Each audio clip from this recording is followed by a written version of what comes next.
1985లో యేసు ప్రభువారిని మేము మా కుటుంబం నమ్ముకుంటే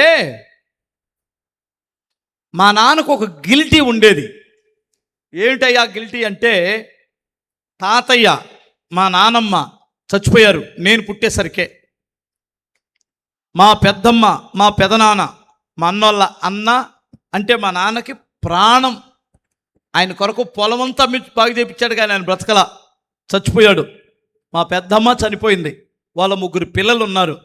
మా మేనత్తలు 2 ఉన్నారు, వాళ్ళిద్దరూ చనిపోయారు. నేను పుట్టేసరికి బ్యాచిని ఎవరిని చూడలే నేను. మా నాన్న ఒక్కడే తెలుసు మా కుటుంబంలో నాకు. తర్వాత మా పెదనాన్న పిల్లలు తెలుసు.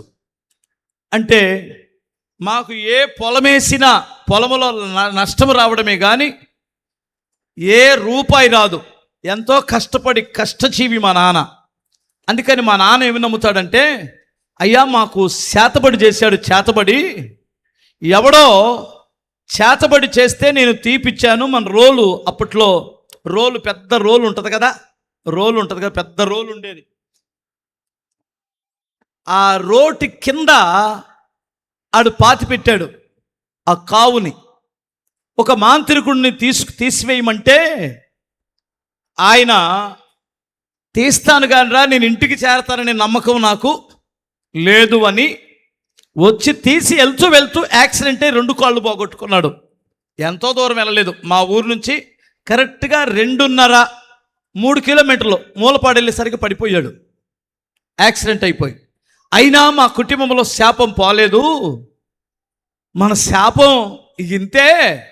మా నాన్న మా అన్నయ్యోళ్ళు మొత్తం ఆ చేతబడి ద్వారా మొత్తం నాశనం అయిపోయాం, ఆస్తులు పోయినాయి, నాశనం అయిపోతున్నాం, ఇక నేను జీవితంలో పైకి రాను అని బాధపడుతూ ఉండేవాడు.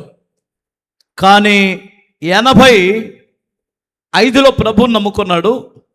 85లో ఆ గిల్టీ బోల 86 చివరికి వచ్చిన తర్వాత మా నాన్న ఒక కలగన్నాడు.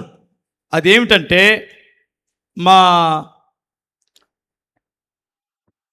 మీరు దెబ్బ అంటారా పెంటపోగు అంటారా? దెబ్బ అన్నటువంటి వారు చేతులు ఎత్తండి. ఊళ్ళో దెబ్బ.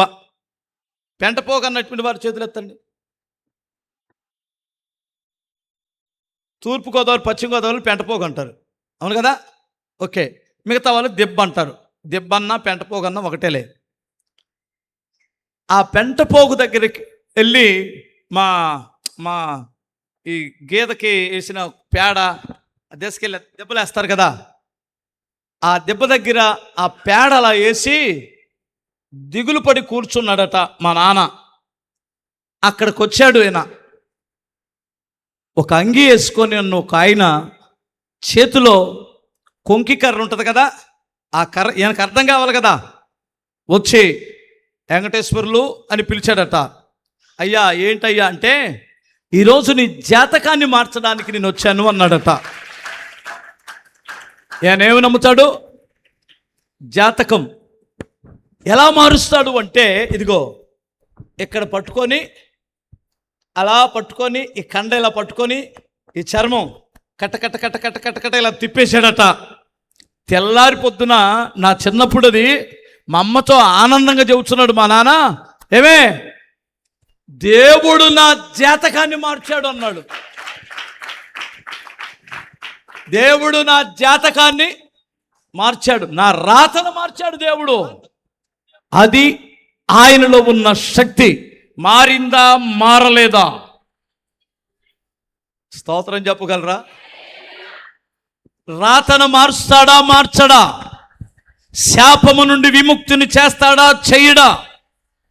అదే నీకు ప్రకటించబడుచున్న శుభవార్త. నీ పితరులు దరిద్రులైన, నీ పితరులు భోజనానికి లేని వారైనా, నీ పితరులు ఏ ఆశీర్వాదానికి నోసుకొని శాపగ్రస్తులైనా,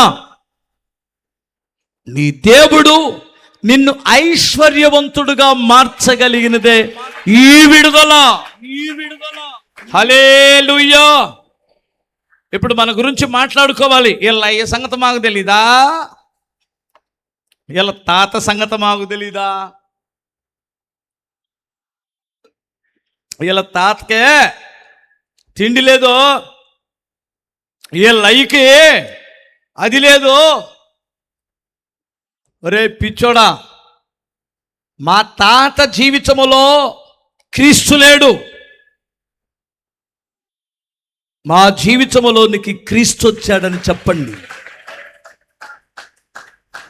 ఇదే నీ జీవితాన్ని మార్చేటువంటి ఒక గొప్ప శుభవార్త.